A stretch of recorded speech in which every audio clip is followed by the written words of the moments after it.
बांगलादेशातील हिंदूंना भारतामध्ये येण्यापासून रोखलं जातंय असं म्हटलेलं आहे संजय राऊतांनी। भारताच्या सीमा बंद करून हिंदूंना रोखलं जातंय असं संजय राऊतांनी म्हटलंय। पंतप्रधान मोदींनी बांगलादेशच्या प्रश्नामध्ये लक्ष घातलं पाहिजे अशी मागणीही राऊतांनी केली आहे।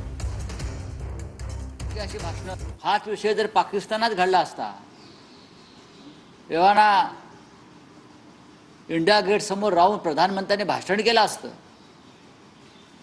आणि पाकिस्तान में घुसकर मारेंगे अशी भाषणं करून त्यांनी या देशामध्ये एक वातावरण निर्माण केलं असतं। पण आता निवडणुका नाहीत, बांगलादेशमध्ये निवडणुका लढायच्या नाहीत, त्याच्यामुळे हिंदू जगला काय आणि मेला काय अशी तिकडल्या हिंदूंची अवस्था आहे। भारताच्या सीमा सील करून हिंदूंना आपल्या देशात येण्यापासून रोखलं जात आहे। लक्षात घ्या, तुम्ही हिंदुत्ववादी आहात, प्रधानमंत्र्यांनी स्वतः यात लक्ष घातलं पाहिजे।